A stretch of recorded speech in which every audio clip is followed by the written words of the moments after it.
सबसे पहली बात, हमारी कमजोरी क्या है? हम परेशान हो जाते हैं। संसार में देखो तो परेशान, परमार्थ की तरफ देखो तो हम परेशान हो। ये हमारा आदत स्वभाव बन गया परेशान होना। थोड़ा सा धैर्यवान बनो, गंभीर बनो। कोई इस भारी से भारी विपत्ति में परेशानी स्वीकार करके विपत्ति से थोड़ी निकला जाता। सुलझो, ठीक है, विपत्ति आई, समस्या आई, इसका समाधान होगा। ऐसा थोड़ी कि हमें नष्ट कर देगी। अगर अभी हमारी बड़ी हानि हो जाती है, हम कल इससे बड़ा लाभ प्राप्त कर सकते हैं। हमको एकदम बिल्कुल गंभीर रहना है, इतने कमजोर नहीं बन जाना।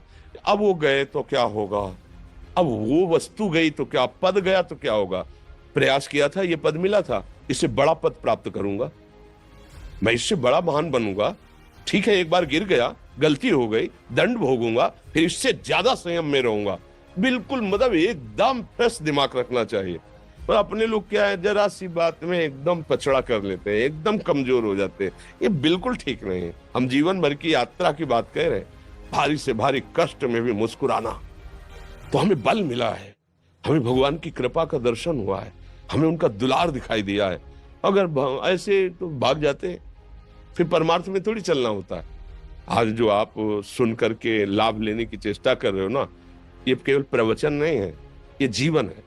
अगर ये जिए ना होते ना, तो ये इसका प्रभाव नहीं पड़ता, फिर वाणी का प्रभाव नहीं पड़ता। इतना क्यों परेशान हो जाते हैं, हम ये देखते हैं। अपने लोग थोड़ी बात बिगड़ गई परेशान, नहीं बिगड़ी तो बिगड़ जाने की संभावना में परेशान है।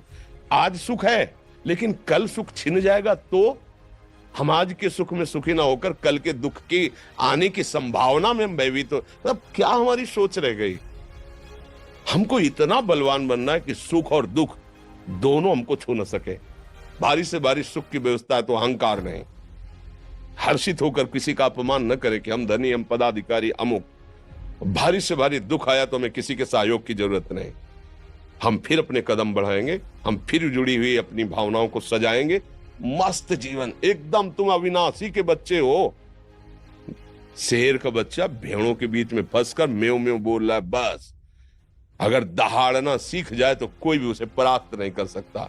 ऐसे भगवद अंश, तू प्रपंच में फंसकर अपने को इतना दीन क्यों देख रहा है?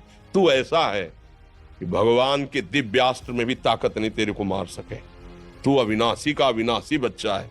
विनाशी भोगों को, विनाशी शरीर को मैं मान के इतना भयभीत, इतना दुख ठीक नहीं। ये सबके लिए, केवल एक के लिए नहीं। आप समझो, और अध्यात्म ही है जो तुम्हें इस माया के दुख सुख से ऊपर उठा सकता है। दूसरा, चाहे जितनी संपत्ति आ जाए, आप सुखी नहीं हो सकते। सब देख लो, आंख खोल के देख लो। अध्यात्म ही है जो तुम्हें हर कष्ट सहकर मुस्कुराकर जीने का रास्ता बता देगा कि आप आनंदित हो जाओगे। कुछ नहीं बिगड़ा। अध्यात्म है तो कुछ नहीं बिगड़ा, अध्यात्म नहीं है तो कुछ नहीं बना, कुछ हाथ नहीं लगने वाला।